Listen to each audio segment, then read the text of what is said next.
La imagen del cielo con nubes y arpas no viene de la Biblia, viene de la Edad Media. Lo que Juan, Ezequiel e Isaías describen es algo completamente diferente, y es infinitamente más extraordinario de lo que cualquier sermón te ha mostrado. Hay algo que casi nadie considera cuando lee los primeros 2 capítulos del Apocalipsis. Juan, el autor del libro más desconcertante del Nuevo Testamento, era un anciano cuando escribió lo que escribió. Había sobrevivido a todos los demás apóstoles. Había sido testigo de la crucifixión. Había recibido a María en su casa por instrucción de Jesús desde la cruz.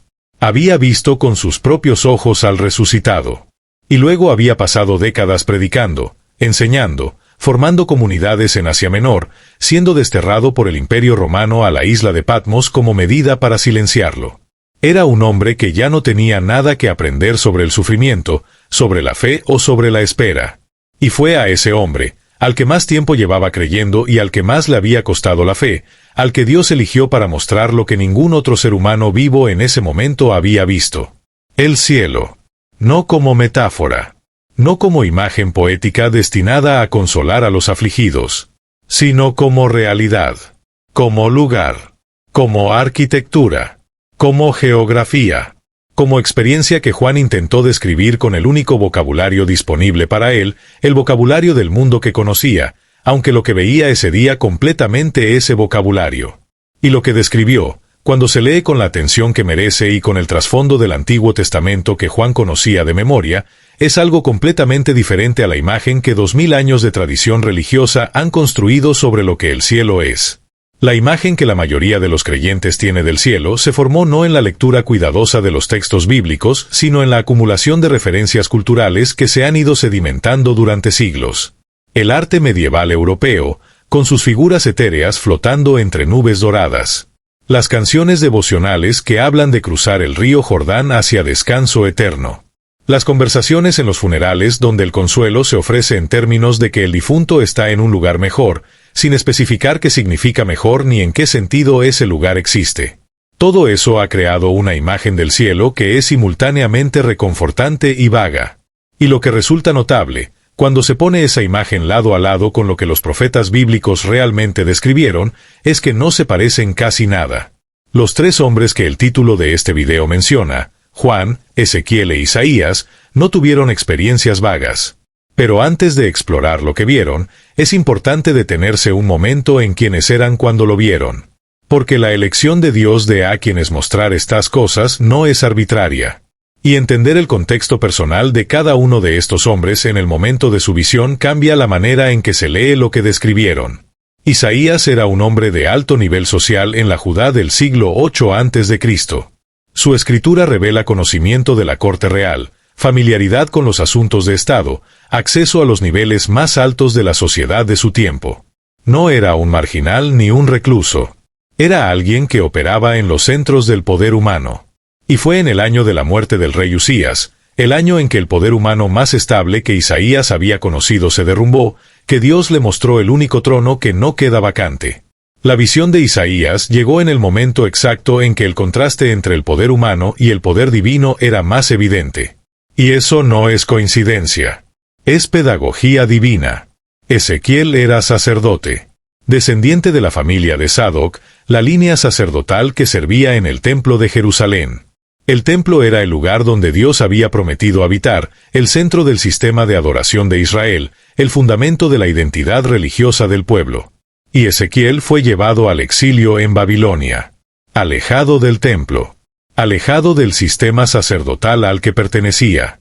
En un país extranjero, junto a un río que no era el Jordán ni el Nilo sino el Quebar, en Caldea.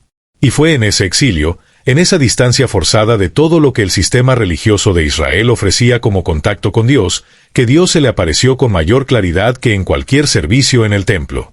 La visión de Ezequiel llegó cuando el sistema que debía mediar entre Dios y su pueblo ya no estaba disponible. Y la lección es que la presencia de Dios no depende de ningún sistema mediador humano. Juan era el último sobreviviente del círculo íntimo de Jesús. Todos los demás apóstoles habían muerto, la mayoría de manera violenta. Pedro había sido crucificado. Santiago decapitado. Pablo decapitado. Uno por uno, los testigos oculares de la resurrección habían desaparecido. Y el Imperio Romano desterró al último de ellos, el anciano Juan, a la isla de Patmos precisamente para silenciarlo, para que ya no pudiera predicar ni enseñar ni influir sobre nadie. Y fue en ese destierro, en ese intento del imperio de borrar el testimonio cristiano, que Juan recibió la visión más completa del cielo que ningún ser humano había recibido hasta entonces. La ironía es absoluta. El Imperio Romano que intentó silenciar a Juan le proporcionó el aislamiento y el tiempo que necesitaba para recibir y registrar la revelación que los siglos siguientes leerían. Los tres hombres que el título de este video menciona, Juan, Ezequiel e Isaías, no tuvieron experiencias vagas. No vieron nubes y luz indefinida. No recibieron impresiones emocionales que luego tradujeron a lenguaje figurado. Vieron algo. Algo concreto, algo estructurado, algo con forma y dimensiones y características específicas que los dejó a los tres postrados en el suelo, incapaces de sostenerse en pie ante lo que sus sentidos estaban procesando. Y lo que describieron, cuando se lee sin el filtro de la tradición religiosa posterior que lo suavizó y lo espiritualizó hasta hacerlo irreconocible, es una de las revelaciones más extraordinarias que el texto bíblico contiene. Para entender lo que Juan vio en Patmos, es necesario entrar primero en los textos que lo precedieron. Juan no llegó a su visión sin trasfondo. Llegó a ella con décadas de meditación en los libros de Isaías y Ezequiel, con la memoria de cada profeta que había intentado describir la presencia de Dios, con la conciencia de que lo que estaba viendo tenía conexiones con todo lo que esos textos habían anticipado. Y los dos textos más importantes para entender la visión de Juan son precisamente los que el título de este video menciona: la visión del trono de Ezequiel y la visión del templo celestial de Isaías.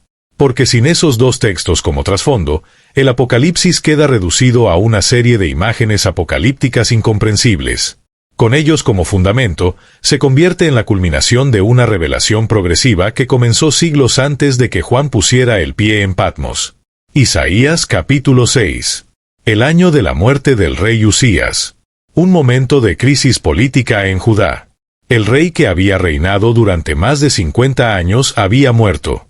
El trono humano estaba vacante. Y fue en ese momento de incertidumbre política, en ese preciso año en que el poder visible se tambaló, que Isaías vio al único rey cuyo trono nunca queda vacante. Vi al Señor sentado sobre un trono alto y sublime, y sus faldas llenaban el templo. Por encima de él había serafines. Cada uno tenía 6 alas. Con 2 cubrían sus rostros, con 2 cubrían sus pies y con 2 volaban. Y el uno al otro daba voces, diciendo: Santo, Santo, Santo, Jehová de los ejércitos. Toda la tierra está llena de su gloria. Y los quiciales de las puertas se estremecieron con la voz del que clamaba, y la casa se llenó de humo. 4 detalles de este pasaje merecen toda la atención que raramente reciben. El primero es la posición de Isaías. El texto dice que vi al Señor sentado. No que escuchó sobre él. No que lo imaginó. Que lo vio. El verbo hebreo ra'a, que aparece aquí, es el mismo que se usa cuando la Biblia describe a alguien viendo algo físicamente presente ante sus ojos. No es visión en el sentido de sueño o trance necesariamente. Es la afirmación directa de que algo estaba delante de él y que sus ojos lo procesaron. Isaías no describe una experiencia mística indescriptible. Describe lo que vio. El segundo detalle es lo que vio. Un trono. Alto y sublime. Con faldas que llenaban el templo. Un trono es un objeto físico. Un objeto con forma, con dimensiones, con posición en el espacio. La Biblia no describe el gobierno de Dios como algo abstracto. Lo describe con un objeto concreto que cualquier persona del mundo antiguo reconocía inmediatamente. Un trono es el símbolo más universal del poder legítimo. Y Dios está sentado en él. Presente. Gobernando. No ausente, no distante, no difuso. Sentado. En un lugar. En un trono. Con una presencia tan masiva que las faldas de su ropa llenan el templo entero. El tercer detalle son los serafines. La palabra serafim en hebreo viene de la raíz saraf, que significa arder o quemar. Los serafines son literalmente los ardientes. Los que queman. Son los únicos seres celestiales del Antiguo Testamento descritos con 6 alas, y la distribución de esas alas es específica y significativa. 2 para cubrir el rostro, 2 para cubrir los pies, 2 para volar. Las 2 alas que cubren el rostro no son un gesto de vergüenza. Son el reconocimiento de que incluso los seres más cercanos a la presencia de Dios no pueden mirarla directamente. Las 2 alas que cubren los pies son un gesto de reverencia, de reconocimiento de que incluso el suelo sobre el que están parados ante Dios es demasiado sagrado para ser expuesto sin cobertura. Y solo 2 de las 6 alas se usan para la función que uno esperaría que fueran todas: volar. La mayoría de la capacidad de los serafines está dedicada a la adoración y la reverencia. Solo una fracción a la acción. El cuarto detalle es el canto. Santo, santo, santo, Jehová de los ejércitos. Toda la tierra está llena de su gloria. La repetición triple de santo no es un recurso retórico ordinario. En el hebreo bíblico, la repetición enfatiza. 2 veces indica énfasis fuerte. 3 veces, el llamado al trisagión o trisagión, es la forma de superlativo más intensa que el idioma hebreo tiene disponible. No hay nada más que 3 repeticiones. Cuando Isaías escucha santo, santo, santo, está escuchando la declaración de la santidad de Dios en el grado más absoluto que el idioma puede expresar. La santidad de Dios no admite comparación, no tiene gradación, no puede ser puesta en escala. Es absoluta. Y los serafines lo declaran sin parar.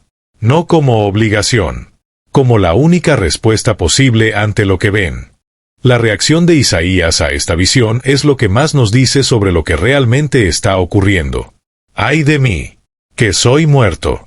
Porque siendo hombre de labios inmundos y habitando en medio de pueblo que tiene labios inmundos, han visto mis ojos al Rey, Jehová de los ejércitos. No fue éxtasis. Fue terror. No fue euforia mística. Fue la conciencia instantánea e irrevocable de su propia contaminación ante algo perfectamente puro. Isaías no cayó al suelo con alegría. Cayó en el reconocimiento de que no debería estar vivo. Que ver la santidad de Dios cara a cara debería haberlo consumido. Que el hecho de que siguiera respirando era en sí mismo un acto de misericordia incomprensible. Y luego ocurre algo que Juan recordará siglos después cuando escriba el Apocalipsis. Uno de los serafines voló hacia Isaías con un carbón encendido tomado del altar. Y tocándole con la boca, dijo: «He aquí que esto tocó tus labios y es quitada tu culpa y limpio tu pecado». El instrumento de limpieza no fue agua. No fue aceite. Fue fuego. Un carbón ardiente del altar del trono de Dios. La purificación de Isaías fue violenta, dolorosa, transformadora. Y después de esa purificación, después de ese encuentro que debería haberlo destruido, Isaías escuchó la voz de Dios preguntando: ¿A quién enviaré? ¿Y quién irá por nosotros? Y respondió: heme aquí. Envíame a mí. El hombre que vio el trono de Dios y sobrevivió no quedó paralizado por la experiencia. Quedó disponible. Eso es lo que hace la visión real del cielo cuando toca a alguien de verdad. No lo deja flotando en éxtasis eterno. Lo hace disponible. Lo moviliza. Lo convierte en mensajero urgente de lo que ha visto. Isaías pasaría el resto de su vida profética intentando comunicar lo que ese día había sido depositado en él. Y parte de lo que comunicó, especialmente en los capítulos 60 al 66, son descripciones del cielo nuevo y la tierra nueva que Juan recogerá siglos después y expandirá en el Apocalipsis. Ahora, Ezequiel. Si Isaías vio el trono desde el templo de Jerusalén, Ezequiel lo vio desde un lugar completamente inesperado. El río Quebar. En Caldea. En el exilio. Ezequiel capítulo 1 comienza con una precisión cronológica y geográfica que es característica de un testigo ocular que quiere que nadie tenga duda sobre el contexto de lo que está a punto de reportar. En el año 30, en el 4º mes, en el 5º del mes, estando yo en medio de los cautivos junto al río Quebar, los cielos se abrieron y vi visiones de Dios. Los cielos se abrieron. No se oscurecieron con una experiencia mística. Se abrieron. Como una ventana que revela lo que hay al otro lado. Ezequiel no entró en trance y tuvo una experiencia interior. El texto describe algo que ocurrió en el espacio físico sobre él. Los cielos, el dominio que normalmente está cerrado a la percepción humana, se volvieron permeables. Y lo que estaba al otro lado de esa permeabilidad comenzó a hacerse visible. Y vine yo a ver, y aquí un viento tempestuoso que venía del norte, una gran nube, con un fuego envolvente, y alrededor de él un resplandor, y en medio del fuego algo que parecía como bronce refulgente. Lo primero que Ezequiel ve es movimiento y luz. No un escenario estático. Algo que viene. Algo que se acerca. Un viento. Una nube. Fuego. Resplandor. Y en el centro de todo ese fuego y ese movimiento, algo que sus ojos no tienen categoría para clasificar exactamente. Algo que parecía como bronce refulgente. El bronce en el mundo antiguo era el metal más brillante conocido. Cuando se pulía, reflejaba la luz con una intensidad que los metales modernos solo superan con espejos industriales. Y Ezequiel dice que lo que vio en el centro del fuego era como eso, pero más. Parecía como la indicación de que lo que está describiendo supera lo que la comparación puede capturar completamente. Y en medio de ella la figura de 4 seres vivientes. Y este era su aspecto. Tenían semejanza de hombre. Y cada uno tenía 4 caras y 4 alas. Y los pies de ellos eran derechos, y la planta de sus pies era como planta de pie de becerro, y centelleaban a manera de bronce muy bruñido. Debajo de sus alas, a sus 4 lados, tenían manos de hombre. Los 4 tenían sus caras y sus alas. Con las alas se juntaban el uno al otro. No se volvían cuando andaban, sino que cada uno caminaba derecho hacia adelante. 4 seres. Semejanza de hombre. Pero no hombres. 4 caras. 4 alas. Pies que relucen como bronce bruñido. Manos de hombre. Y la característica más inquietante de su movimiento. No se volvían cuando andaban, sino que cada uno caminaba derecho hacia adelante. No necesitaban girarse para ir en otra dirección. Podían moverse en cualquier dirección sin reorientarse. Como si las 4 caras que miraban en 4 direcciones simultáneas les permitieran avanzar hacia cualquier punto del espacio sin girar el cuerpo. Una forma de movimiento que no tiene equivalente en la biología del mundo natural. Las 4 caras son uno de los detalles más estudiados de todo el texto de Ezequiel.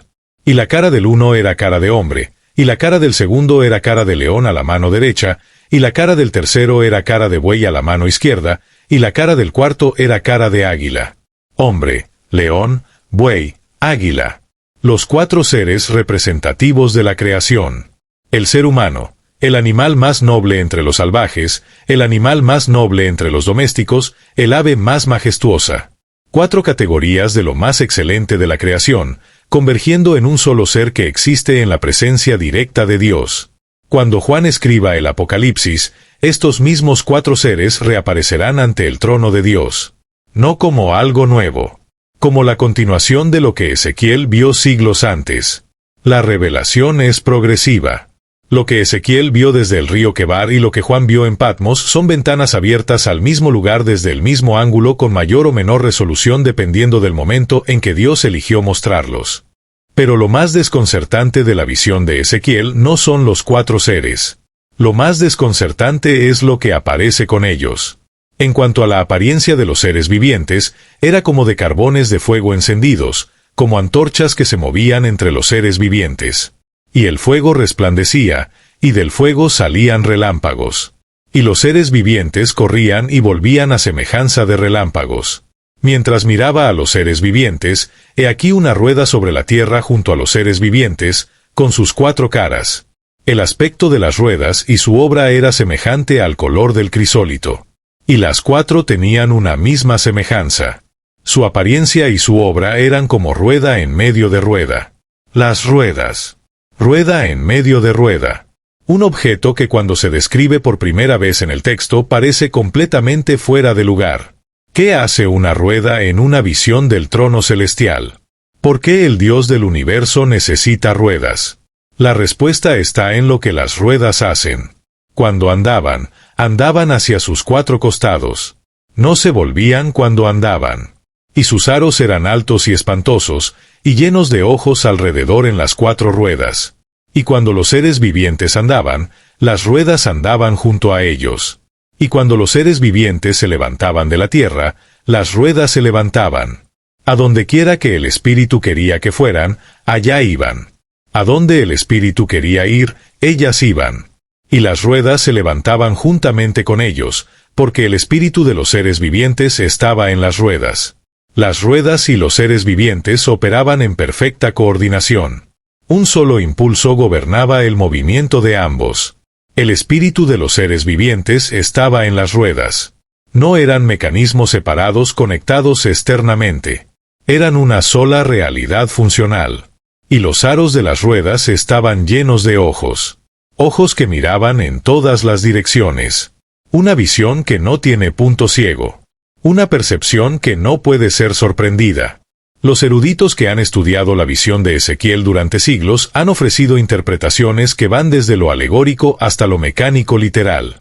Pero la imagen que el texto construye, tomada en su propio lenguaje sin imponerle categorías externas, es la de un sistema de presencia, visión y movimiento divinos que opera con una eficiencia y una omnipercepción que no tienen equivalente en ninguna tecnología humana ni en ningún concepto filosófico. Ezequiel continúa.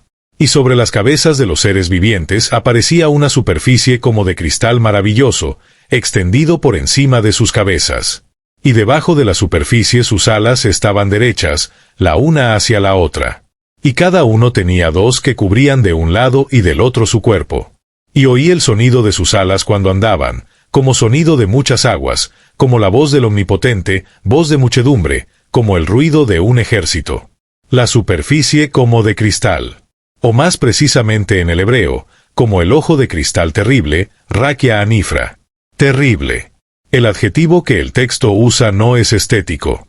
Es el que describe algo que produce temor reverente. Algo que aplasta la voluntad de quien lo contempla no por su fealdad, sino por su majestad absoluta. Y encima de la superficie que estaba sobre sus cabezas había una semejanza de trono que parecía de piedra de zafiro. Y sobre la semejanza del trono había una semejanza que parecía de hombre sentado sobre él. Y vi la apariencia como de bronce refulgente, como apariencia de fuego dentro de ella en derredor, desde el aspecto de sus lomos para arriba. Y desde sus lomos para abajo, vi que parecía como fuego, y que tenía resplandor alrededor. Como el aspecto del arco iris que está en las nubes el día que llueve, así era el aspecto del resplandor alrededor. Esta fue la visión de la semejanza de la gloria de Jehová. Y cuando yo la vi, caí sobre mi rostro, y oí la voz de uno que hablaba. Semejanza de trono.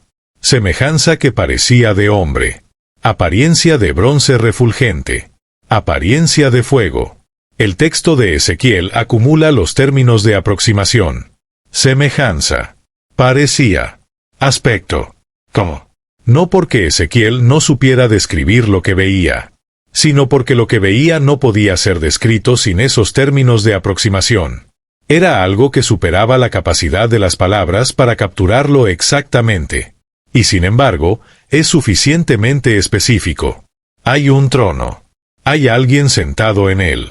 La apariencia es de fuego en la parte superior, de fuego en la parte inferior, con un resplandor que rodea toda la figura como el arco iris después de la lluvia.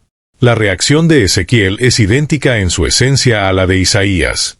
Caí sobre mi rostro. No cayó en adoración extasiada. Cayó. El verbo hebreo nafal implica caer de manera involuntaria. El cuerpo no pudo sostenerse ante lo que los ojos estaban procesando. La presencia de Dios no es algo que el cuerpo humano pueda manejar erguido. Tanto Isaías como Ezequiel, cuando se encuentran con la presencia real, caen. Juan en Patmos caerá de la misma manera. No como gesto de piedad. Como respuesta involuntaria de un cuerpo humano ante algo que sobrepasa completamente su capacidad de sostener. Si lo que viste hasta ahora ya te está cambiando la imagen que tenías del cielo, suscríbete ahora y activa la campanita. Cada semana publicamos videos que van más profundo en las escrituras de lo que cualquier clase de Biblia o sermón te ha llevado. No te pierdas lo que viene. Antes de llegar a Juan, hay un texto que con frecuencia se omite de las discusiones sobre las visiones bíblicas del cielo, pero que resulta fundamental para completar el cuadro. Daniel capítulo 7. El profeta Daniel, en el periodo del exilio en Babilonia, tuvo una visión nocturna que comparte elementos con las de Isaías y Ezequiel y que anticipa directamente lo que Juan verá en Patmos. Estuve mirando hasta que fueron puestos tronos, y se sentó un anciano de días, cuyo vestido era blanco como la nieve, y el pelo de su cabeza como lana limpia. Su trono, llama de fuego. Las ruedas del mismo, fuego ardiente. Un río de fuego procedía y salía de delante de él. Millares de millares le servían, y millones de millones asistían delante de él. El anciano de días. El que existe desde antes del tiempo. El que no comenzó. El que siempre ha sido. Vestido de blanco como la nieve, pelo como lana limpia. Las mismas imágenes que Juan usará siglos después para describir al que se le aparece en Patmos. El trono de llama de fuego. Las ruedas ardientes que evocan las ruedas de Ezequiel. El río de fuego que no aparece en Isaías ni en Ezequiel, pero que en el estado eterno de Apocalipsis 22 se convierte en el río de agua de la vida. Y millones de millones sirviéndole. El número que el texto usa no es una estimación. Es la manera en que el lenguaje humano reconoce que lo que ve supera su capacidad de contar. Y luego Daniel añade algo que cambia completamente la naturaleza de la escena. Miraba yo en la visión de la noche, y aquí con las nubes del cielo venía uno como un hijo de hombre, que vino hasta el anciano de días, y le hicieron acercarse delante de él.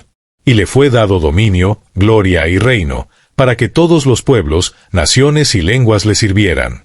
Su dominio es dominio eterno, que nunca pasará, y su reino, uno que no será destruido. El Hijo de Hombre que viene hasta el anciano de días y recibe dominio eterno. Es el texto que Jesús citará explícitamente en su propio juicio ante el sumo sacerdote. Caifás le pregunta si es el Cristo. Y Jesús responde, yo soy. Y veréis al Hijo del Hombre sentado a la diestra del poder de Dios, y viniendo en las nubes del cielo. Es una cita directa de Daniel 7. Jesús se identifica con la figura que Daniel vio recibiendo el dominio eterno del anciano de días. Estos textos no son independientes. Son eslabones de una cadena de revelación progresiva. Isaías vio el trono. Ezequiel vio el trono con los 4 seres y las ruedas. Daniel vio el trono con el anciano de días y el Hijo de Hombre recibiendo el dominio eterno. Y Juan, el último de esta cadena, vio todo eso y más. Vio el cumplimiento de todo lo que los anteriores habían anticipado. Vio al Cordero que recibió el libro sellado con 7 sellos. Vio la adoración de los 4 seres y los 24 ancianos. Vio el estado final al que toda esa revelación apuntaba. El cielo nuevo y la tierra nueva donde el dominio del Hijo del Hombre es completo y eterno. Siglos después de Isaías y Ezequiel, un anciano desterrado en una isla rocosa del mar Egeo escuchó una voz detrás de él. Apocalipsis 1:10. Yo estaba en el Espíritu en el día del Señor, y oí detrás de mí una gran voz como de trompeta, que decía, yo soy el Alfa y la Omega, el primero y el último. Escribe en un libro lo que ves, y envíalo a las 7 iglesias que están en Asia. Y me volví para ver la voz que hablaba conmigo. Y vuelto, vi 7 candeleros de oro, y en medio de los 7 candeleros, a uno semejante al Hijo del Hombre, vestido de una ropa que llegaba hasta los pies, y ceñido por el pecho con un cinto de oro. Su cabeza y sus cabellos eran blancos como blanca lana, como nieve. Sus ojos como llama de fuego. Sus pies semejantes al bronce bruñido, refulgente como en un horno. Y su voz como estruendo de muchas aguas. Tenía en su diestra 7 estrellas. De su boca salía una espada aguda de 2 filos. Y su rostro era como el sol cuando resplandece en su fuerza. Una ropa que llegaba hasta los pies. Un cinto de oro sobre el pecho. Cabello blanco como nieve. Ojos como llama de fuego. Pies como bronce bruñido en un horno. Una voz como estruendo de muchas aguas. Una espada de 2 filos saliendo de su boca. Un rostro como el sol en plena fuerza. Cada uno de esos detalles no es decoración poética. Es información. El vestido largo y el cinto sobre el pecho son la vestimenta del sumo sacerdote y del juez. El cabello blanco es el símbolo de eternidad, del anciano de días que Daniel describió en el capítulo 7. Los ojos como llama de fuego son la mirada que no puede ser engañada, que penetra todo, que ve lo que ningún ojo humano puede ver. Los pies como bronce en horno son la estabilidad y el juicio refulgente. La voz como muchas aguas es la voz que ningún otro sonido puede silenciar, que llena el espacio sin necesitar amplificación. La reacción de Juan confirma lo que ya aprendimos con Isaías y Ezequiel. Cuando le vi, caí como muerto a sus pies. Y él puso su diestra sobre mí, diciéndome, no temas. La familiaridad de Juan con Jesús, los años de caminar juntos, las conversaciones, las comidas, el apoyo en la última cena, todo eso no lo inmunizó ante la presencia de Cristo en su gloria. Cuando Juan ve al resucitado en su estado de gloria, cae como muerto. Como muerto. El contacto con la gloria no enorgullece ni exalta a quien lo recibe. Lo aplana. Lo reduce al reconocimiento de su propia pequeñez ante lo que está viendo. Después de este encuentro inicial, Juan es llevado hacia arriba. Apocalipsis 4:1. Después de esto miré, y aquí una puerta abierta en el cielo. Y la primera voz que oí, como de trompeta, hablando conmigo, dijo, sube acá, y yo te mostraré las cosas que sucederán después de estas. Y al instante yo estaba en el Espíritu. Una puerta abierta en el cielo. No una puerta que se abrió gradualmente. Una puerta que estaba abierta. Esperándolo. Una apertura ya lista en el límite entre el ámbito visible e invisible. Y una voz que le dice sube acá. No describa lo que imaginas. Sube. Ve. Mira. Y en el cielo había un trono establecido, y en el trono, uno sentado. Y el aspecto del que estaba sentado era semejante a una piedra de jaspe y de cornalina. Y había alrededor del trono un arco iris, semejante en aspecto a la esmeralda. Y alrededor del trono había 24 tronos. Y vi sentados en los tronos a 24 ancianos, vestidos de ropas blancas, con coronas de oro en sus cabezas. Un trono establecido. El mismo trono que Isaías y Ezequiel vieron, ahora descrito desde la perspectiva de Juan con los materiales del mundo que Juan conocía. Jaspe y cornalina. El jaspe en el mundo antiguo era una piedra semitransparente que podía ser de colores que van del rojo al verde al amarillo. La cornalina era una piedra de color rojo sangre. El arco iris alrededor del trono, semejante a la esmeralda en su color verde intenso, conecta con el arco iris del pacto que Dios estableció con Noé después del diluvio. El arco que rodeaba el trono no era un adorno. Era el símbolo visible de la fidelidad de Dios a su pacto rodeando el centro mismo de su autoridad. Los 24 ancianos sentados en sus propios tronos, vestidos de blanco, con coronas de oro, son uno de los elementos más debatidos del Apocalipsis. ¿Quiénes son? La tradición bíblica ofrece varias interpretaciones. Los 12 patriarcas de Israel más los 12 apóstoles, representando el conjunto completo del pueblo de Dios del Antiguo y el Nuevo Testamento. O 24 órdenes sacerdotales que gobernaban el templo según el patrón que David estableció en una Crónicas 24. O seres celestiales de un rango específico que no tienen equivalente en la experiencia humana. Lo que el texto sí deja claro es que tienen autoridad propia, coronas y tronos, pero que esa autoridad deriva completamente de la presencia del que está en el trono central. Porque cuando adoran, se postran y echan sus coronas delante del trono, diciendo, Señor, digno eres de recibir la gloria y la honra y el poder. Y del trono salían relámpagos y truenos y voces. Y delante del trono ardían 7 lámparas de fuego, las cuales son los 7 espíritus de Dios. Y delante del trono había como un mar de vidrio semejante al cristal. Los relámpagos y truenos del trono evocan el Sinaí, la manifestación de Dios que hizo temblar a toda la nación de Israel al pie de la montaña. La presencia de Dios nunca viene en silencio y calma estática. Viene con la energía y la potencia que corresponden a lo que es. Las 7 lámparas de fuego, que son los 7 espíritus de Dios, son la representación de la plenitud del Espíritu Santo, el número 7 siendo el número de plenitud o perfección en el simbolismo bíblico. Y delante del trono, el mar de vidrio semejante al cristal. La superficie que Ezequiel describió como el ojo de cristal terrible, ahora vista de frente, desde el nivel del trono, extendiéndose como un océano de transparencia perfecta. Y en medio del trono y alrededor del trono, 4 seres vivientes llenos de ojos delante y detrás. El primero era semejante a un león, el segundo era semejante a un becerro, el tercero tenía rostro como de hombre, y el cuarto era semejante a un águila volando.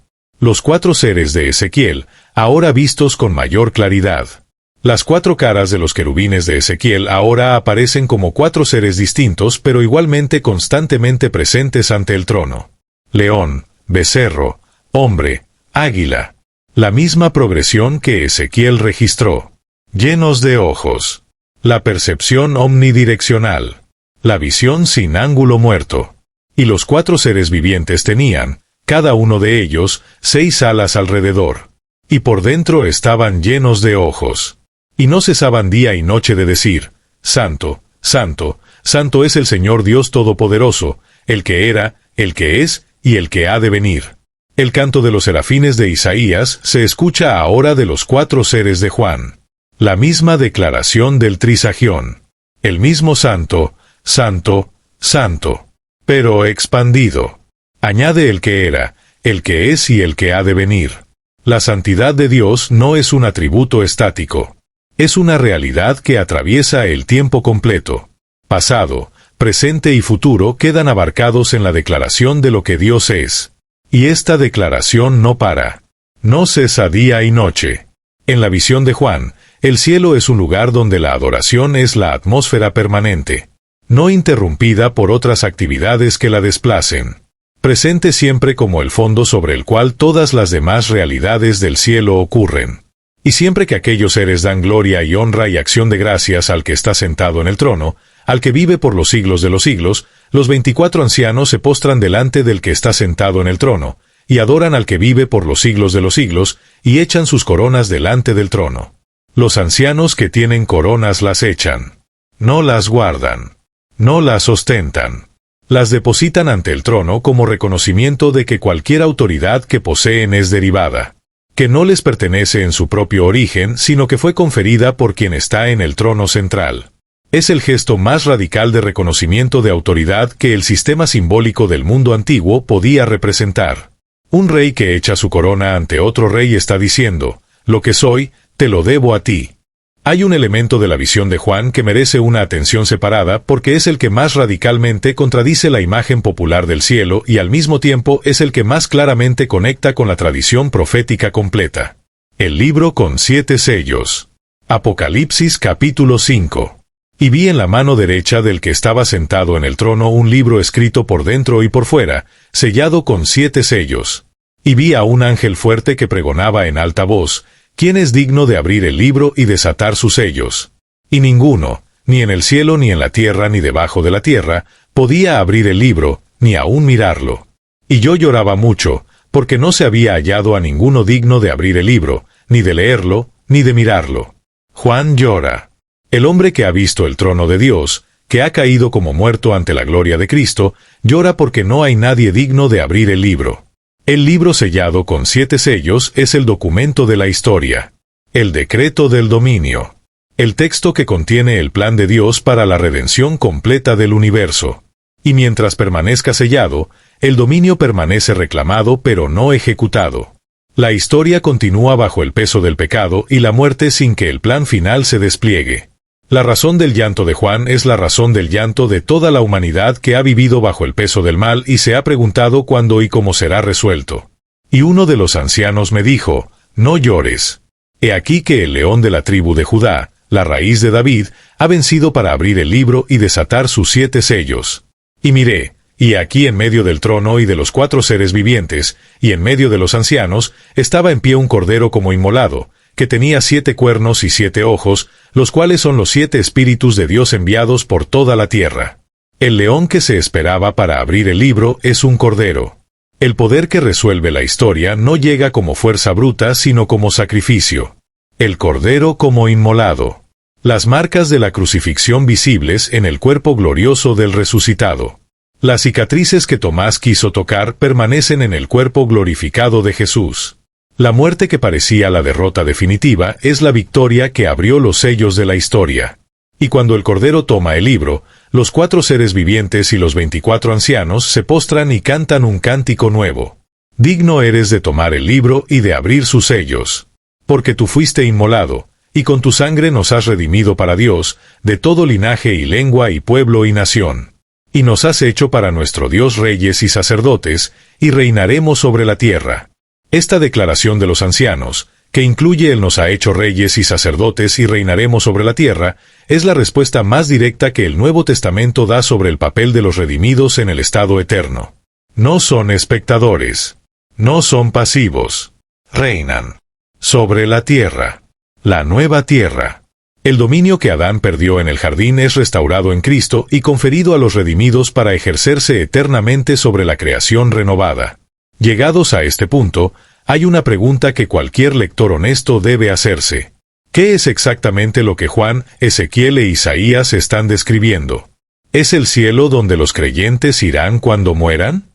¿Es el cielo eterno que el Apocalipsis describe en los capítulos 21 y 22? ¿O es el trono de Dios en alguna dimensión o ámbito que coexiste con el mundo físico pero que normalmente no es perceptible a la vista humana? La respuesta bíblica, cuando se lee con cuidado, parece ser que los tres vieron el trono de Dios, el centro de gobierno del universo, que siempre ha existido y siempre existirá.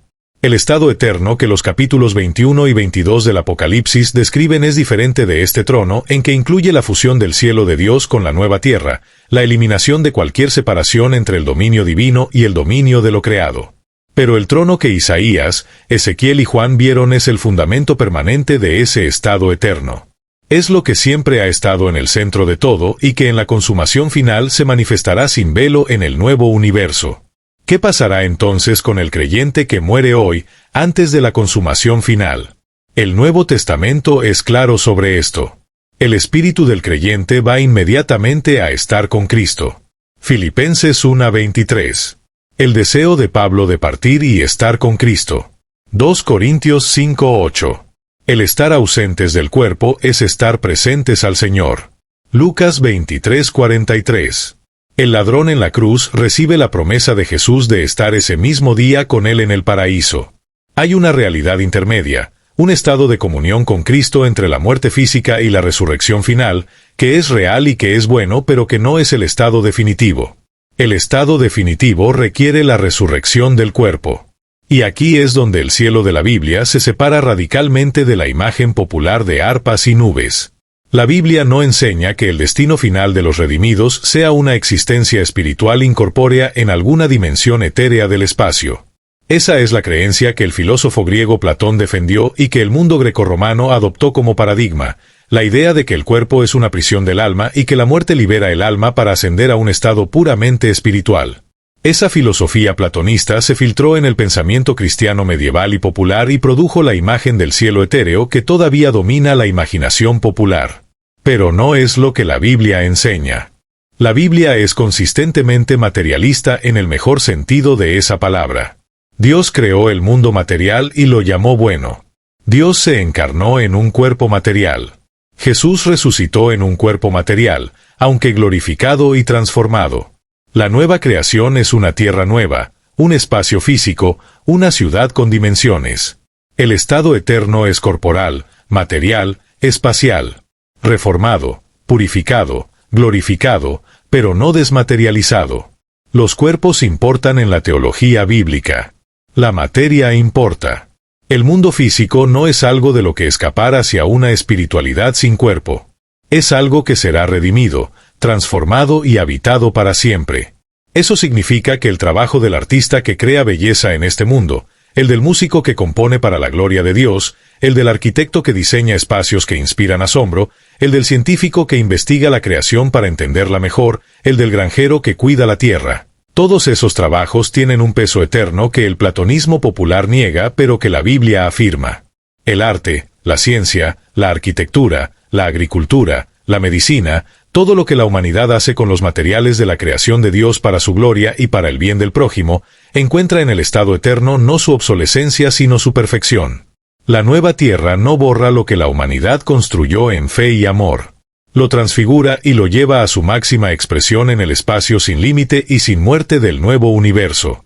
La teología que toma en serio la materialidad del estado eterno es una teología que toma en serio el trabajo presente, que ve en la creación de algo bueno y bello y verdadero un anticipo del estado eterno y no una distracción de él, que entiende que los creyentes son colaboradores de Dios en la tarea de la renovación de todas las cosas, trabajando en el presente de manera que anticipa y prepara el terreno para la transformación que solo Dios puede hacer pero que no hará sin la participación de los seres hechos a su imagen. Enseña la resurrección de los muertos. Enseña la nueva tierra. Enseña la nueva Jerusalén descending, bajando del cielo hacia la tierra. Enseña la morada de Dios con los hombres. No los hombres subiendo permanentemente a una nube, sino Dios viniendo a habitar con los hombres en una tierra nueva y glorificada. Hay algo sobre la naturaleza del cuerpo resucitado que el apóstol Pablo explora en 1 Corintios 15 con una profundidad que raramente se le reconoce en la predicación popular. Pablo no simplemente afirma que los muertos resucitarán. Explica en qué sentido el cuerpo resucitado es tanto continuo con el cuerpo actual como radicalmente diferente de él. Alguien dirá, ¿cómo resucitarán los muertos? ¿Con qué cuerpo vendrán? La pregunta no es retórica. Es la pregunta que cualquier persona que piensa honestamente sobre la resurrección debe hacer. ¿Cómo puede un cuerpo que se descompone, que se dispersa en elementos, que puede haber sido consumido por el fuego o por los animales o por el mar, resucitar? Pablo responde con una imagen del mundo natural que sus lectores en Corinto entenderían inmediatamente. Lo que tú siembras no se vivifica si no muere antes. Y lo que siembras no es el cuerpo que ha de salir, sino el grano desnudo, ya sea de trigo o de otro grano. Pero Dios le da el cuerpo como Él quiso, y a cada semilla su propio cuerpo. La semilla que entra en la tierra y el árbol que emerge de ella tienen una relación de continuidad, pero también de transformación radical. El árbol estaba potencialmente contenido en la semilla. Pero el árbol no se parece a la semilla. Es algo completamente diferente y sin embargo derivado de ella. Así también es la resurrección de los muertos. Se siembra en corrupción, resucitará en incorrupción. Se siembra en deshonra, resucitará en gloria. Se siembra en debilidad, resucitará en poder. Se siembra cuerpo animal, resucitará cuerpo espiritual. La palabra que la versión española traduce como espiritual no significa incorpóreo. En el griego del Nuevo Testamento, pneumático no significa hecho de espíritu en oposición a material. Significa gobernado por el espíritu, animado por el espíritu, completamente sometido y transparente al espíritu. El cuerpo espiritual de la resurrección es un cuerpo tan completamente saturado por la presencia del Espíritu de Dios que todas las limitaciones que el pecado y la muerte impusieron sobre el cuerpo actual quedan abolidas. Pero sigue siendo un cuerpo. Con forma. Con capacidad de acción. Con identidad reconocible. 1 Corintios 15 es el texto más extenso y más sistemático que el Nuevo Testamento dedica a la resurrección. Pablo lo escribe respondiendo a personas en la iglesia de Corinto que dudaban de la resurrección corporal. Y la respuesta de Pablo no es que la resurrección del cuerpo es una imagen poética de algo espiritual. Es que si Cristo no resucitó corporalmente, vuestra fe es vana. Si los muertos no resucitan, comamos y bebamos, que mañana moriremos. Toda la fe cristiana descansa sobre la afirmación de que el cuerpo de Jesús salió de la tumba. No que su espíritu continuó. No que sus discípulos tuvieron una experiencia subjetiva de su presencia. Que el cuerpo salió. Y si el cuerpo de Jesús salió, el cuerpo de los creyentes también saldrá. Ese es el argumento de Pablo. Si hay resurrección de muertos, Cristo resucitó. Si Cristo resucitó, hay resurrección de muertos. Los dos no pueden ser separados. Y los cuerpos resucitados serán como el cuerpo resucitado de Jesús. Filipenses 3:21. El cual transformará el cuerpo de la humillación nuestra, para que sea semejante al cuerpo de la gloria suya. Cuerpos físicos. Reales. Pero transformados. Glorificados. Capaces de cosas que los cuerpos actuales no pueden hacer, como el cuerpo de Jesús resucitado que pasaba a través de puertas cerradas y que sin embargo comía pescado a la orilla del mar. Y esos cuerpos resucitados vivirán en la nueva tierra que Apocalipsis 21 y 22 describen con un nivel de detalle concreto que resulta sorprendente para quienes esperan encontrar lenguaje vago y espiritualizado. La Nueva Jerusalén tiene medidas. 12.000 estadios de lado. Aproximadamente 2.200 kilómetros. Para quienes necesitan contexto geográfico para que ese número tenga peso, es aproximadamente la distancia de Madrid a Moscú, o de Nueva York a Ciudad de México. Eso en cada lado. Una ciudad cuadrada, o según la interpretación de algunos estudiosos del griego original cúbica, que cubre una superficie equivalente a la mitad de los Estados Unidos o a toda Europa occidental. No es una ciudad en el sentido ordinario de las ciudades humanas. Es un territorio de dimensiones continentales con la infraestructura de una ciudad.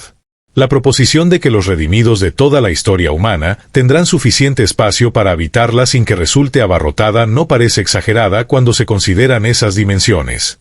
El muro tiene 144 codos. La palabra griega para muro aquí es teichos, una pared de defensa. No porque la Nueva Jerusalén necesite defensa en el sentido militar, sino porque el muro cumple la función que los muros de las ciudades del mundo antiguo cumplían: delimitar el interior del exterior, distinguir lo que pertenece de lo que no pertenece.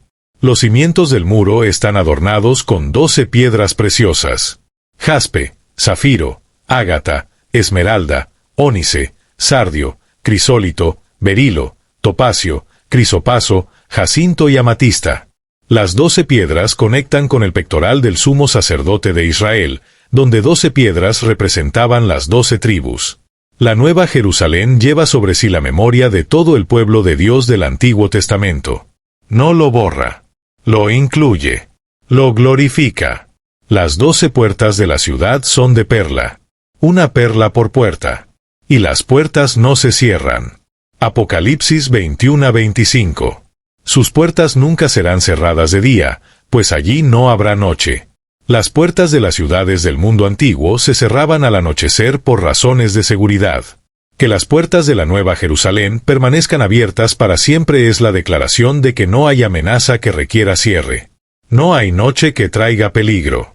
No hay enemigo que asecue fuera. La apertura permanente es la imagen de una hospitalidad sin fin, de un acceso sin barrera, de una comunidad donde la inclusión de los que pertenecen es total e irreversible. Aproximadamente 2.200 kilómetros. Una ciudad cuadrada, o posiblemente cúbica según el texto griego, que tiene el mismo largo que ancho que altura. El muro tiene 144 codos, aproximadamente 65 metros. Los cimientos están adornados con 12 piedras preciosas. Las 12 puertas son de perla. La calle de la ciudad es de oro puro, transparente como vidrio. No es lenguaje metafórico de algo imprecisamente glorioso. Es la descripción de algo que tiene forma, que tiene dimensiones, que tiene materiales. Si quieres seguir explorando con la profundidad que este tema merece, suscríbete y activa la campanita ahora.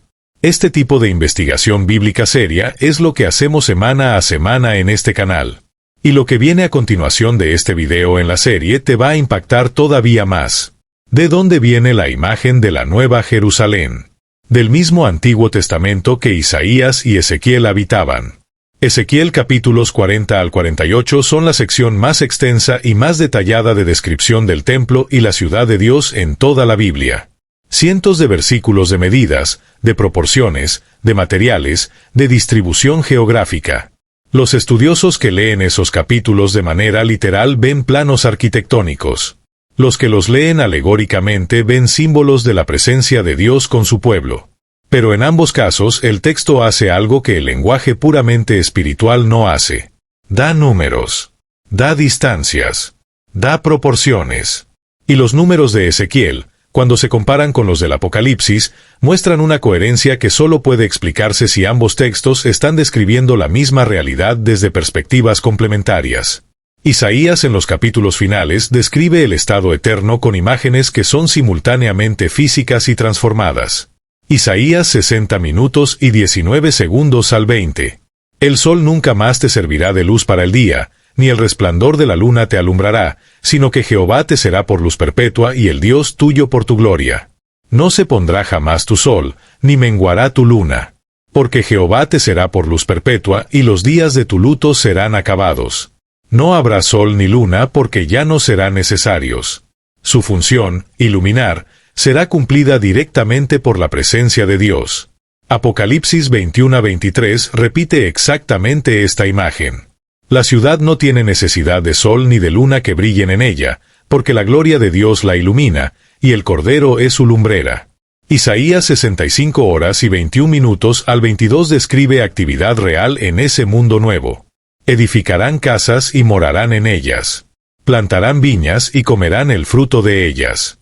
No edificarán para que otro habite, ni plantarán para que otro coma. El mundo nuevo no es un estado de contemplación pasiva. Es un mundo donde los redimidos hacen cosas. Construyen. Plantan. Disfrutan el fruto de su trabajo, sin que ningún otro se apropie de lo que han construido. El trabajo sin frustración, la creatividad sin límite, la productividad sin maldición.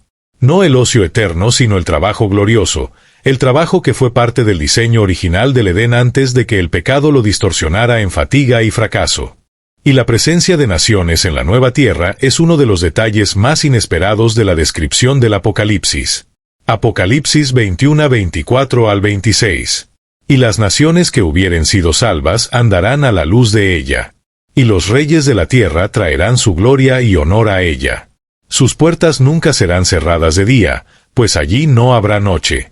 Y llevarán la gloria y la honra de las naciones a ella. Naciones, reyes, diversidad cultural preservada y glorificada dentro del orden del nuevo universo.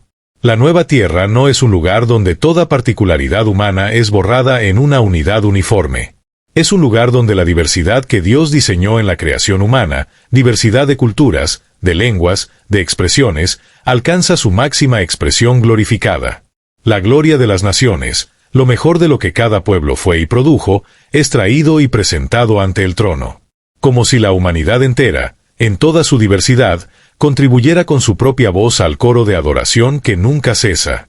Antes de describir el río y el árbol, el texto de Apocalipsis 22 establece algo que es fundamental para entender la naturaleza del estado eterno. Y no habrá más maldición. Génesis 3 registra las consecuencias de la caída en términos de maldición sobre la tierra, sobre el trabajo, sobre el parto, sobre la relación entre el ser humano y la creación. El sudor de tu frente comerás el pan. Espinas y cardos te producirá la tierra. Con dolor darás a luz. Todo eso es la maldición. Y en la nueva tierra, toda esa maldición habrá sido completamente removida. No mitigada. No reducida. Removida. El trabajo sin el peso del fracaso. La creación sin la resistencia que el pecado introdujo. La relación con el ambiente sin el deterioro que caracteriza el mundo presente. El estado de la nueva tierra no es el regreso al Edén. Es algo mejor que el Edén porque es permanente, porque está sellado por la obra de Cristo, porque nunca puede ser corrompido de nuevo. El río del agua de la vida que Apocalipsis 22:1 describe, limpio como el cristal que fluía del trono de Dios y del Cordero, no es una imagen poética de la gracia divina. O mejor dicho, es eso, pero es también algo más. Es un río, con agua, que fluye, de una fuente específica. Y en medio de la calle de la ciudad, y a uno y otro lado del río, el árbol de la vida que produce 12 frutos, dando cada mes su fruto. Y las hojas del árbol eran para la sanidad de las naciones. El árbol de la vida que fue sellado en el Génesis cuando Adán y Eva fueron expulsados del Edén, el árbol al que los querubines guardaban el acceso para que la humanidad caída no comiera de él y viviera para siempre en estado de pecado, ese árbol está en el centro de la Nueva Jerusalén. Accesible. Para todos. Produciendo fruto cada mes. Con hojas para la sanidad de las naciones. El árbol que fue vedado a la humanidad caída en Génesis 3 es el árbol que será dado libremente a la humanidad redimida en Apocalipsis 22. Y sus siervos le servirán. Y verán su rostro. Y su nombre estará en sus frentes. Verán su rostro. Esta es la promesa que el Antiguo Testamento presentó como imposible de cumplir en el estado actual. En Éxodo 33 minutos y 20 segundos, Dios le dice a Moisés que ningún hombre puede ver el rostro de Dios y vivir. La visión directa de Dios es incompatible con la condición de la humanidad caída. Es la realidad que Isaías reconoció cuando dijo: «Ay de mí que soy muerto». Es la razón por la que los serafines cubren sus rostros con 2 de sus alas incluso en la proximidad directa del trono. Ver el rostro de Dios en el estado actual es más de lo que un ser finito y pecador puede sostener. Pero en el estado eterno, después de la transformación que la resurrección producirá, los redimidos verán su rostro. No una representación. No un símbolo. Su rostro. La visio Dei, la visión de Dios, que los teólogos medievales llamaban la beatitud suprema del estado celestial. El conocimiento directo, cara a cara, del Dios que es el origen y el destino de toda la creación. El que Isaías vio y ante quien cayó. El que Ezequiel vio y ante quien cayó. El que Juan vio y ante quien cayó como muerto. Ese mismo, visto directamente, sin el terror que la contaminación del pecado producía, sin la mediación del velo que el pecado interponía, cara a cara, en la plenitud de lo que Él es y de lo que nosotros habremos llegado a ser.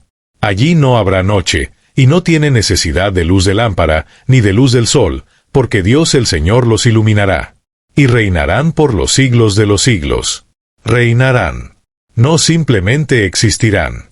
No simplemente adorarán, aunque adorarán. Reinarán.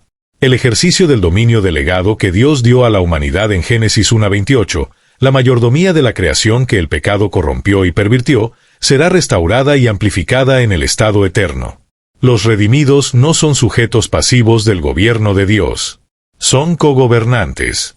Siervos, sacerdotes y reyes como el texto de Apocalipsis 5:10 los describe. Porque nos has hecho para nuestro Dios reyes y sacerdotes, y reinaremos sobre la tierra. ¿Qué significa reinar sobre la nueva tierra? El texto no da todos los detalles.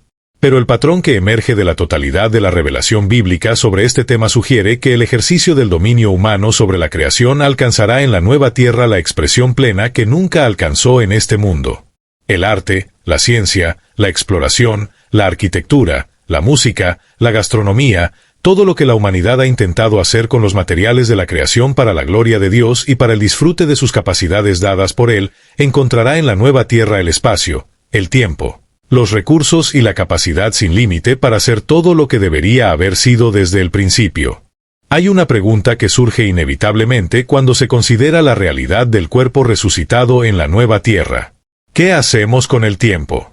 El tiempo como lo experimentamos ahora está definido por la limitación. Por la urgencia de que hay cosas que hacer y no hay suficientes horas.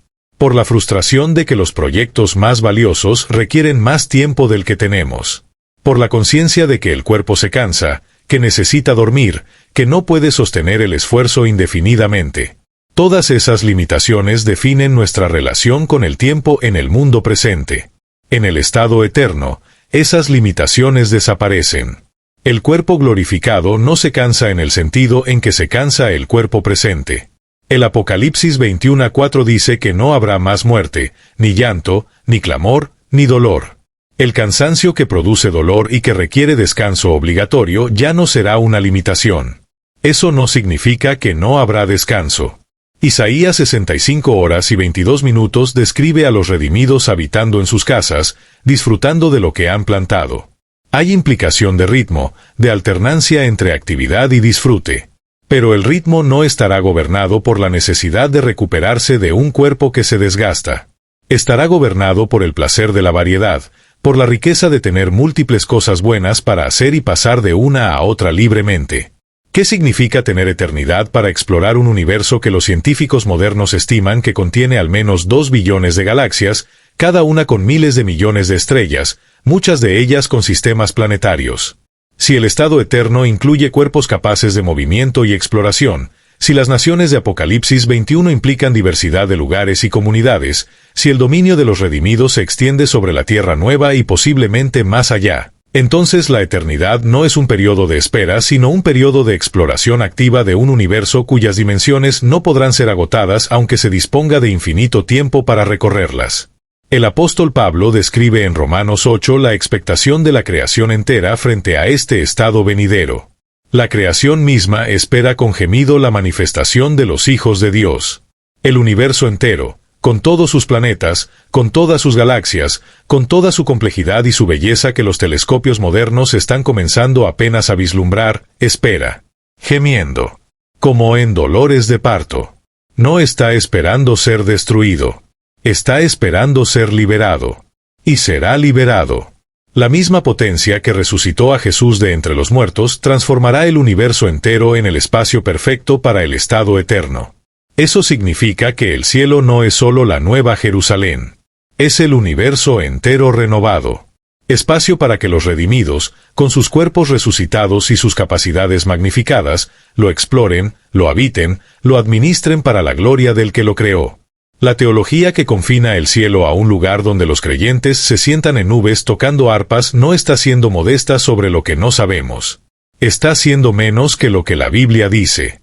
Está empequeñeciendo la promesa de Dios para hacerla caber en categorías culturales que tienen más que ver con la iconografía medieval que con la revelación bíblica. Antes de explorar el conocimiento en el estado eterno, es necesario detenerse en algo que el texto del Apocalipsis coloca en el centro de su descripción del estado final y que con frecuencia pasa desapercibido porque sus implicaciones son tan radicales que la mente rechaza procesarlas completamente. La morada de Dios con los hombres. Apocalipsis 21:3. Y oí una gran voz del cielo que decía, He aquí el tabernáculo de Dios con los hombres, y Él morará con ellos. Y ellos serán su pueblo, y Dios mismo estará con ellos como su Dios. El tabernáculo de Dios. La tienda de reunión.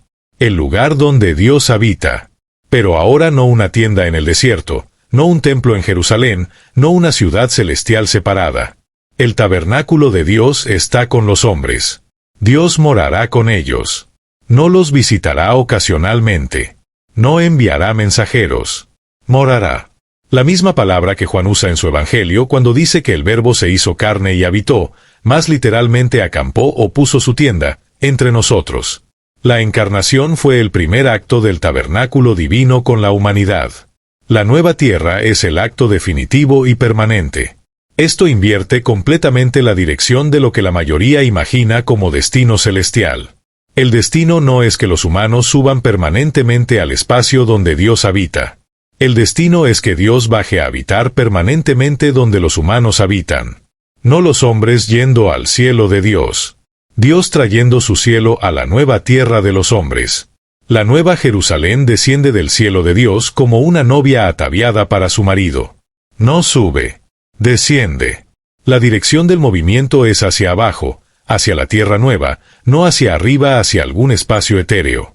Lo que esto significa para la comprensión del destino eterno es que la nueva tierra glorificada, con su ciudad, con su río, con su árbol, con sus naciones y sus reyes, no es un pálido sustituto del cielo. Es el cielo en su forma más plena y definitiva.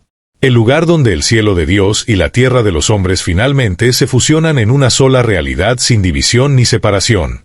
El velo que en el templo del Antiguo Testamento separaba el lugar santo del lugar santísimo, el lugar de la presencia de Dios, ese velo que se rasgó de arriba a abajo en el momento de la crucifixión de Jesús, en el estado eterno habrá desaparecido para siempre. No habrá santo y santísimo.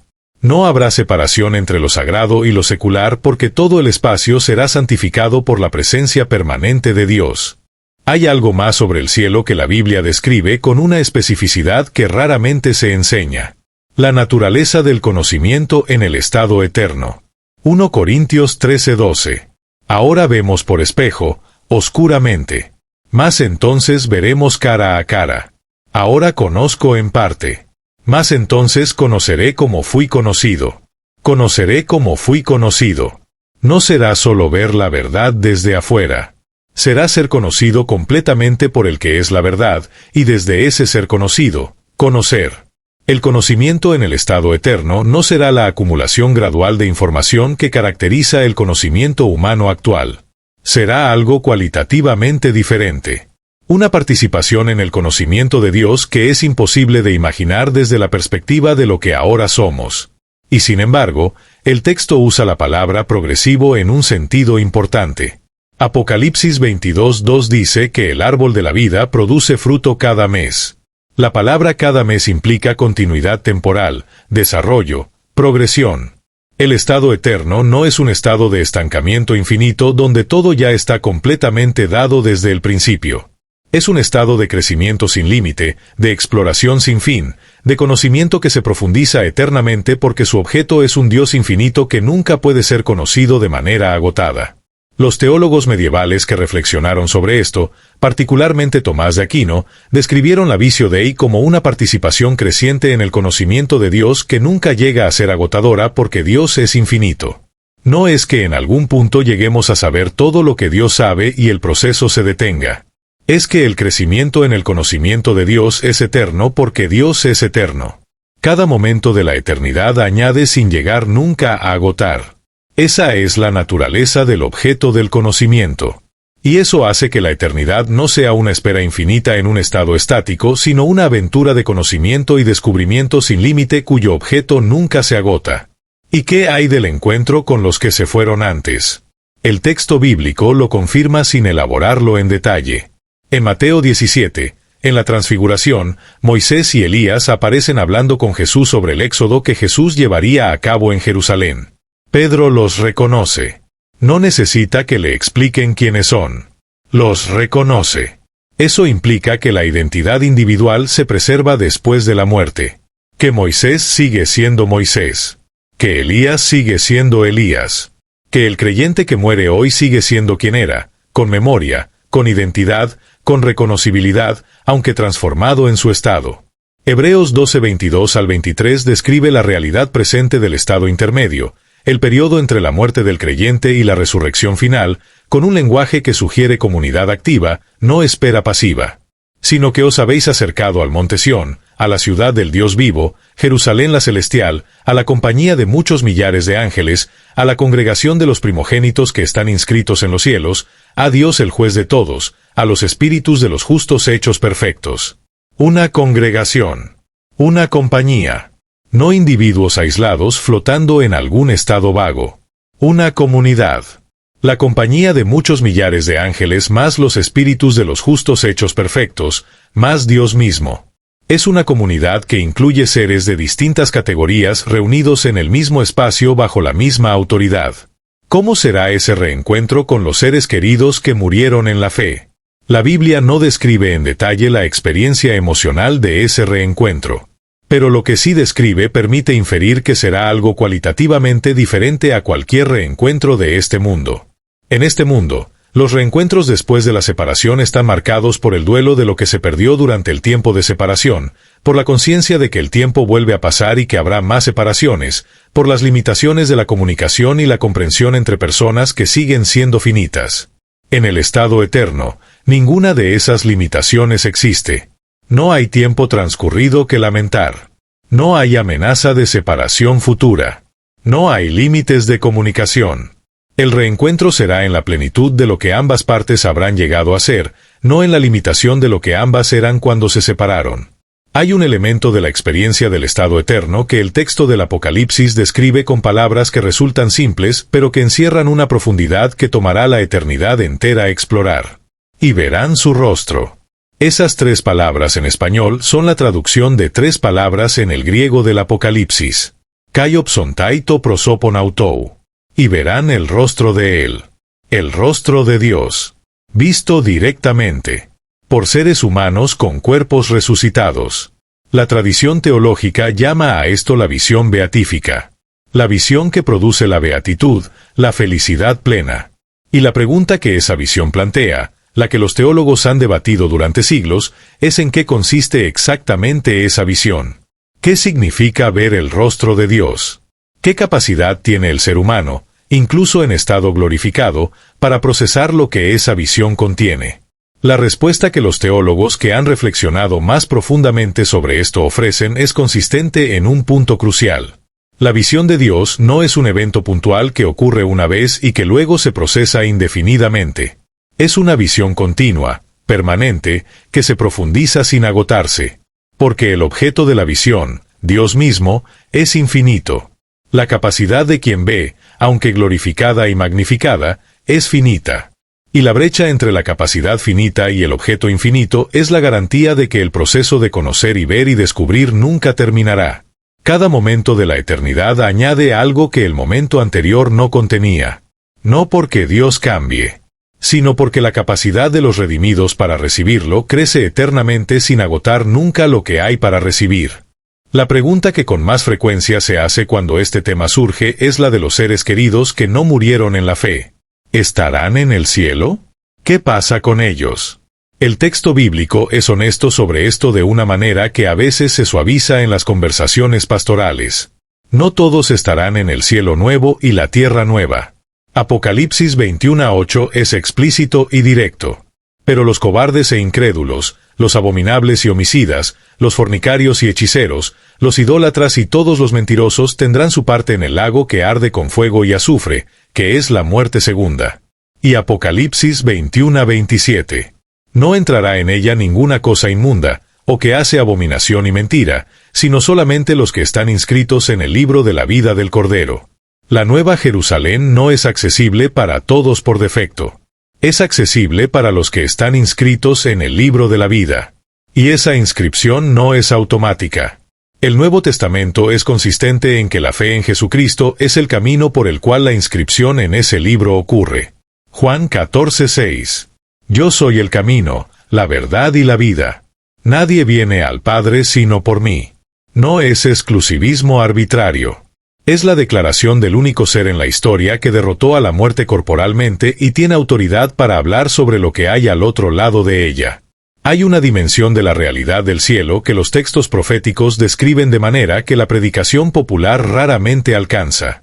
La dimensión de la justicia. El cielo de la Biblia no es solo el lugar donde los redimidos disfrutan de paz y comunión con Dios. Es el lugar desde donde el gobierno de Dios se ejerce sobre toda la creación y donde la justicia que el mundo presente con tanta frecuencia no ve se cumple de manera completa e irrevocable. Apocalipsis 6:9-11 registra algo que ocurre bajo el altar del trono celestial cuando el Cordero abre el quinto sello. Y cuando abrió el quinto sello, vi bajo el altar las almas de los que habían sido muertos por causa de la palabra de Dios y por el testimonio que tenían. Y clamaban a gran voz, diciendo: ¿Hasta cuándo, Señor, santo y verdadero, no juzgas y vengas nuestra sangre en los que moran en la tierra? Y se les dieron vestiduras blancas, y se les dijo que descansasen todavía un poco de tiempo, hasta que se completara el número de sus consiervos y sus hermanos, que también habían de ser muertos como ellos. Las almas bajo el altar, presentes en el espacio celestial, con voz, con memoria, con la conciencia de lo que les ocurrió, con la urgencia de ver que la justicia se cumpla. No es una imagen de éxtasis espiritual pasivo. Es una imagen de personas que saben lo que pasó, que recuerdan, que esperan con una urgencia que el texto describe como clamor en alta voz, y que reciben la respuesta de Dios, todavía un poco de tiempo. No una negativa. Una promesa de que el tiempo de la justicia completa llegará. Esta imagen bíblica del cielo como lugar donde la justicia está pendiente pero garantizada es lo que sostiene a los que en este mundo han sufrido injusticia sin ver reparación. Los mártires que murieron sin que ningún tribunal humano reconociera su causa. Los pobres que fueron aplastados por sistemas de poder que nunca rindieron cuentas. Los inocentes que fueron condenados. Los olvidados cuyo dolor nadie registró. La Biblia dice que sus almas claman desde bajo el altar del trono de Dios, que su clamor es escuchado, que la respuesta de Dios es: sé paciente. El tiempo de la justicia completa llega, y cuando llegue, llegará de manera que ningún poder humano podrá revertir. Apocalipsis 20:11-12 describe ese momento. Y vi un gran trono blanco y al que estaba sentado en él, de delante del cual huyeron la tierra y el cielo, y ningún lugar se encontró para ellos. Y vi a los muertos, grandes y pequeños, de pie ante Dios. Y los libros fueron abiertos, y otro libro fue abierto, el cual es el libro de la vida. Y fueron juzgados los muertos por las cosas que estaban escritas en los libros, según sus obras. El gran trono blanco. Los libros abiertos. Todos de pie ante él. No escondidos detrás del poder que tuvieron en vida. No protegidos por las instituciones que los blindaron mientras vivían. De pie. Ante el que no puede ser engañado, ante el que no puede ser intimidado, ante el que lo sabe todo. El cielo de la Biblia incluye esto. No puede ser separado de esto. La esperanza del estado eterno no es solo el gozo de los redimidos.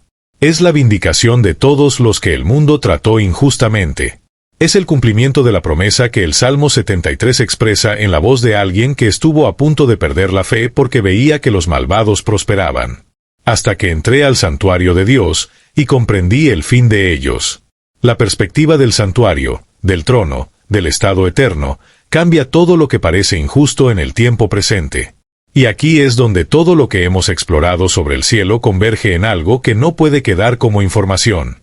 Porque la visión del trono que Isaías tuvo lo envió a decir: heme aquí, envíame a mí. Porque la visión del trono que Ezequiel tuvo lo convirtió en el profeta que habló durante años a un pueblo exiliado que necesitaba desesperadamente saber que el trono de Dios seguía en su lugar. Porque la visión del trono que Juan tuvo fue el fundamento de un libro que 2000 años después sigue siendo leído por creyentes que necesitan saber que lo que está al final de la historia no es el caos sino el orden del gobierno de Dios. Antes de cerrar, es necesario hablar de algo que con frecuencia queda fuera de las discusiones sobre el cielo, pero que la Biblia menciona con suficiente consistencia como para que no pueda ser ignorado. La música en el cielo. No las arpas de la iconografía medieval. La música real que los textos bíblicos describen en el contexto del trono de Dios. El libro de Job, en el capítulo 38, cuando Dios describe el momento de la creación, menciona que las estrellas del alba cantaban juntas. El universo mismo fue creado acompañado de canto. La música no es un adorno que los humanos añadieron al culto a Dios. Es parte del tejido de la realidad creada desde su origen. Los seres celestiales más cercanos al trono no solo declaran la santidad de Dios, la cantan. El cántico de los 4 seres vivientes es permanente, sin interrupción. Y cuando el Cordero toma el libro sellado, los 4 seres y los 24 ancianos cantan un cántico nuevo que el texto registra con su letra completa. Apocalipsis 15:3 registra a los que han vencido a la bestia cantando el cántico de Moisés, el siervo de Dios, y el cántico del Cordero. El cántico de Moisés es el que Israel cantó después del cruce del Mar Rojo. La celebración de la liberación de la esclavitud de Egipto. Y en el estado eterno, ese mismo cántico resuena, ahora como el cántico del Cordero, la celebración de la liberación de la esclavitud del pecado y la muerte. Los 2 éxodos, el físico y el espiritual, celebrados juntos en la presencia del trono. Apocalipsis 14:2-3 describe un cántico que solo los 144,000 pueden aprender. Y oí una voz del cielo como estruendo de muchas aguas, y como sonido de un gran trueno. Y la voz que oí era como de arpistas que tocaban sus arpas. Y cantaban un cántico nuevo delante del trono. Y nadie podía aprender el cántico sino aquellos 144,000. Como estruendo de muchas aguas. Como sonido de gran trueno. Como arpistas tocando sus arpas. No es música ambiental de fondo. Es algo que sacude el espacio, que llena todo, que tiene la potencia del agua cayendo y del trueno resonando, pero también la precisión y la belleza de instrumentos tocados en perfecta coordinación. El estado eterno de la Biblia no es silencio contemplativo. Es música. No la música que los humanos han producido en el mejor de sus momentos, aunque esa música es ya extraordinariamente poderosa. Es algo que la supera como el sol supera a una vela. La capacidad musical de los redimidos glorificados, sin las limitaciones técnicas de cuerpos imperfectos, sin las barreras del oído físico imperfecto, sin los límites del tiempo que hace que cada nota deba cesar para que otra pueda comenzar, producirá algo que en este mundo no tiene precedente. Y ese algo formará parte permanente de la atmósfera del estado eterno. La visión del cielo no es un destino de descanso pasivo que esperamos mientras tanto. Es la realidad que le da sentido a la hora.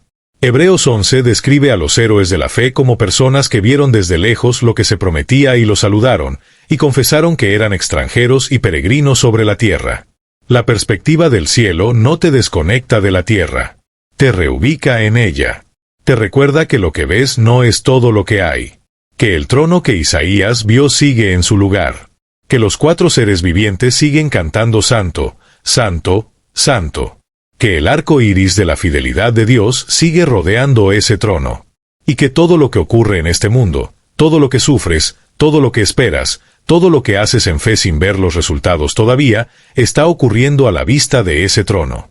Hay una última dimensión del cielo que los textos bíblicos presentan y que tiene implicaciones inmediatas para la manera en que los creyentes viven en el mundo presente.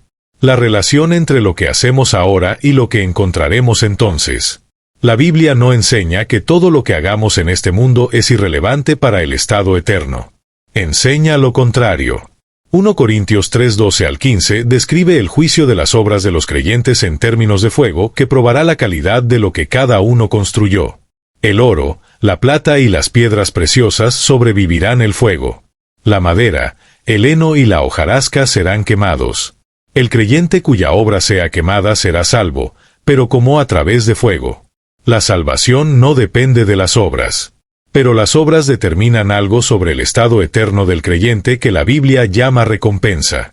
¿Qué significa recompensa en el estado eterno? El texto no da todos los detalles. Pero el patrón que emerge de la enseñanza de Jesús sobre el tema sugiere diferentes grados de responsabilidad y autoridad en el ejercicio del dominio eterno. La parábola de las minas en Lucas 19, donde los siervos que multiplicaron lo que el Señor les confió reciben autoridad sobre 10 o 5 ciudades dependiendo de lo que multiplicaron. La parábola de los talentos en Mateo 25, donde la fidelidad con lo poco se corresponde con autoridad sobre lo mucho. El patrón constante es que la fidelidad en el mundo presente se traduce en capacidad y autoridad en el mundo venidero. Eso significa que las decisiones que los creyentes toman en este mundo no son neutrales respecto a la eternidad. Que el servicio fiel, el uso de los dones dados por Dios, la mayordomía de los recursos y las relaciones y las oportunidades que Dios provee, todo eso tiene un peso que el estado eterno revelará. No como ansiedad paralizante, sino como motivación real. Como la conciencia de que lo que se hace en el nombre de Cristo, aunque nadie más lo vea, aunque no reciba reconocimiento humano, aunque parezca pequeño e insignificante desde la perspectiva del mundo, está siendo registrado y tendrá consecuencias que trascienden la muerte. 2 Corintios 4:17 al 18. Porque esta leve tribulación momentánea produce en nosotros un cada vez más excelente y eterno peso de gloria. No mirando nosotros las cosas que se ven, sino las que no se ven. Porque las cosas que se ven son temporales, pero las que no se ven son eternas. Peso de gloria. El apóstol Pablo usa el lenguaje del peso, de la sustancia, de algo masivo y real, para describir el estado eterno. Y contrasta ese peso con la ligereza de la tribulación presente. No porque la tribulación presente no sea real o no duela, sino porque comparada con el peso de gloria que viene, es leve, momentánea.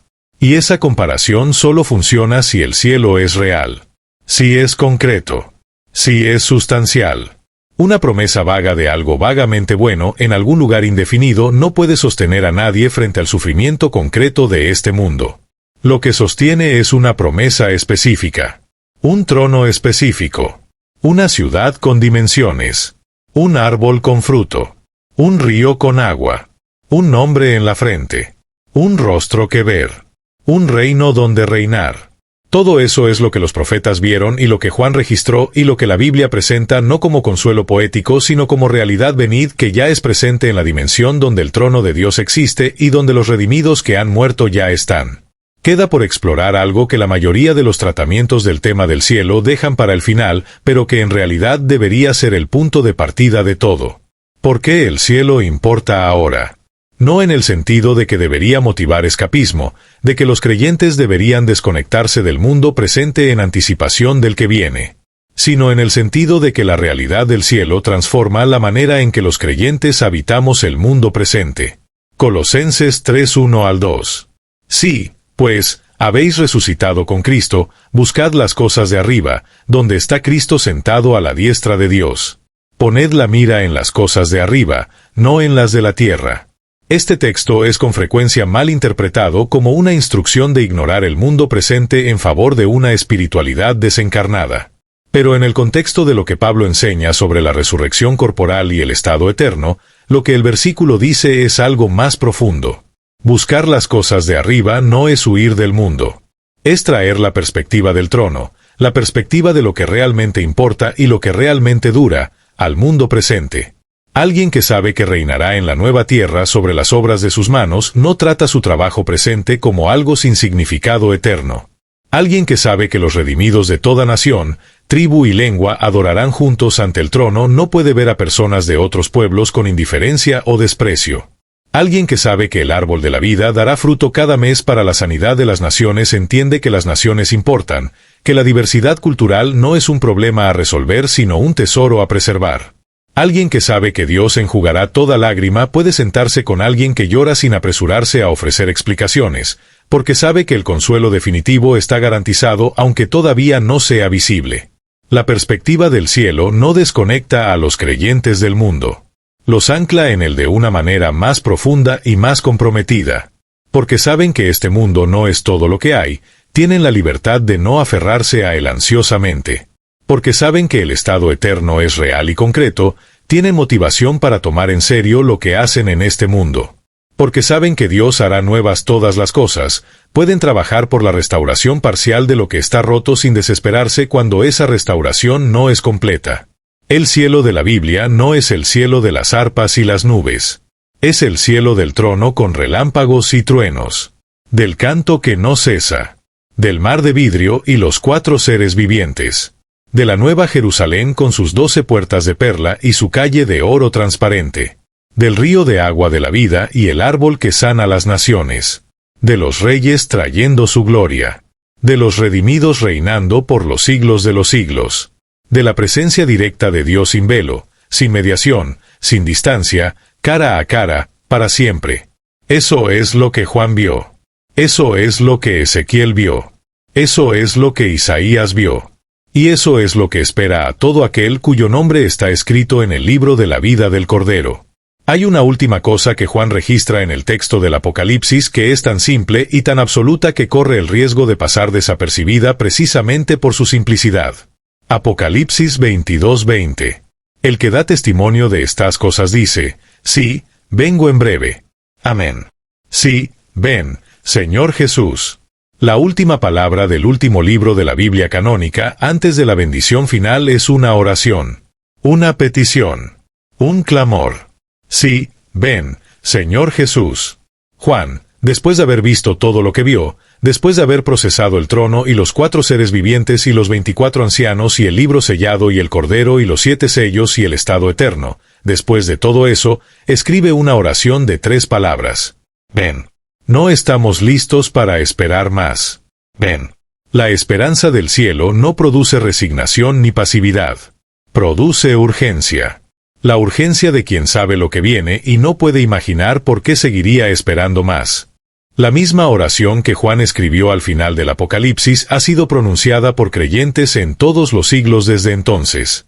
En los primeros siglos, cuando la Didaché, el documento de instrucción cristiana más antiguo que existe fuera del Nuevo Testamento, registra la oración Maranata, Señor ven, como parte de la liturgia de la Cena del Señor.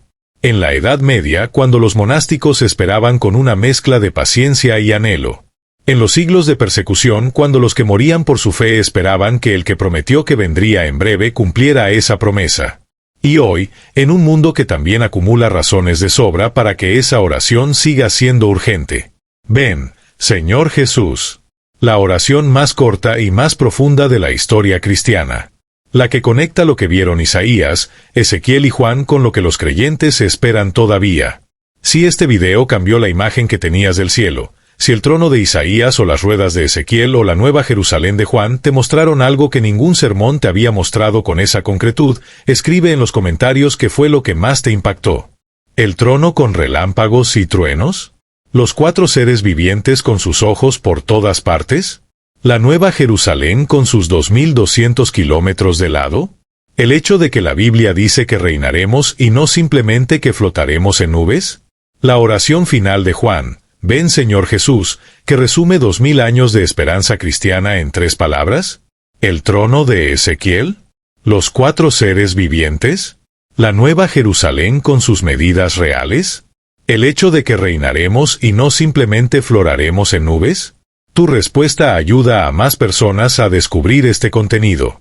Y si alguien en tu vida está atravesando un duelo, si alguien que conoces necesita que la esperanza del cielo sea más concreta y más real de lo que los lugares comunes religiosos pueden hacer que sea, comparte este video con esa persona. Y comparte este video con alguien que necesite saber que la esperanza que la Biblia ofrece es concreta, específica y más extraordinaria de lo que cualquier tradición religiosa ha podido capturar completamente. Haz clic ahora en el video en pantalla para continuar con la serie.